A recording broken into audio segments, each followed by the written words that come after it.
everybody, welcome back to 366 Days of Hope. My name is Pearl and I'm here to share our next video, which is identify your cross. So my husband and I had a really deep discussion about identifying what your cross that you have to bear is. There's a portion of this scriptures that says, where Jesus is talking and he says, "If any man will come after me, let him deny himself and take up his cross and follow me." This is found in Matthew 16:24. And we were talking about how each of us have different crosses to bear. Like Jesus's cross that he had to bear was basically the sin of the entire world. He was laden with that burden and he took it to Calvary. And all of us are taking our cross to Calvary as well, figuratively speaking, and bringing it to the altar, also another symbolism. And so when you think about what is the cross that you have to bear, every single person has one that's different. And my husband said to me something, I guess, personal that I'll share. He said, your cross that you have to bear is something that you have to identify. I said, well, what do you think my cross is? And he says, child abuse. He goes, you have to carry that cross and you have to take that throughout your life, and you have to identify, how to grow despite what you've gone through. And just like every single person has their cross to bear, it's not going to be easy. It's going to be challenging, but each of us, if we're able to identify whatever that cross is, we can work through healing whatever those are. And I think for a really long time, I've felt like saying, I experienced it. I always felt like it was sort of taboo to say that. And also kind of felt like I wasn't allowed to say it because there are people who don't believe that I've actually experienced any of that abuse. And it used to really, really hurt me. And it used to make me feel like I wasn't valued as a person because I was never seen as someone who could be trustworthy with the information that I had, or I was made to be a liar. And it was so painful to go through that I felt like, oh, no one's going to believe me. And this I understand more so than anything is that people who have been abused, there's so much shame that goes around them. And it's hard to sometimes break those mental barriers. And I think that when you finally address it, identify it, and acknowledge it and say, you know what, yes, this did happen to me, instead of trying to keep shoving it down and trying to pretend that everything is okay with you because that's what you've been taught. That's what you've been, embracing.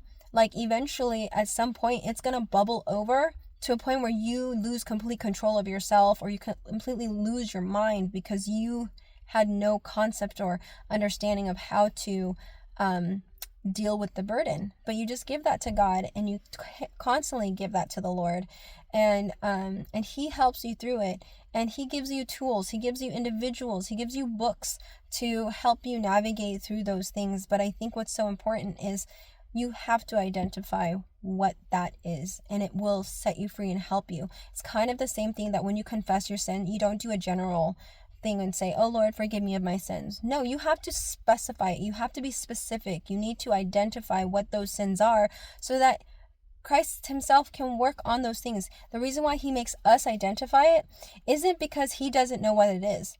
It's for us.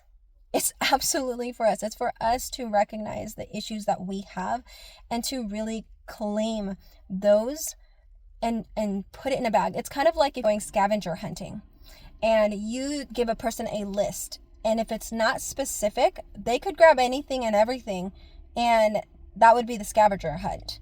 But if you're so specific, okay, give me a red leaf, I want you to get a blueberry, all of those things are very specific. It's able to be identified, and that's why it's so important that you identify what it is that you are carrying, and that way you can lay it at Jesus's feet.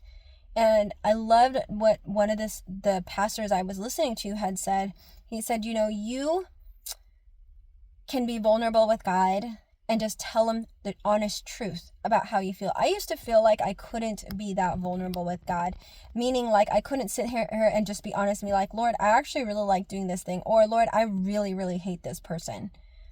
absolutely to the core of my heart, I hate this person, but the only way in which I'm able to love them the way you do is that you need to help me, Lord, to love them. So teach me how to love them. Like, there was a point in my life where I felt like I couldn't admit that I disliked somebody or hated someone because I felt guilt for even having those thoughts. And instead, what I'm growing and learning in Christ is that it is okay to be absolutely brutally honest with God. He'd rather have us be honest about how we absolutely feel rather than having someone who is trying to pretend that they have none of those feelings when we have them. Not that we can hide them anyways from God, but really we're hiding it from ourselves and we're being fake to ourselves. And so we need to just acknowledge it and then lay it before God, which is why you should try and identify what cross you are bearing and then work with God, struggle with God, wrestle with God over it, and He will give you the victory. It is a promise. So guys, I hope that as you go through, this holiday season, and if you are having struggles, whatever those might be, I pray that the Lord helps you manage through them. And with that said, may you live, thrive, and be healthy. Take care.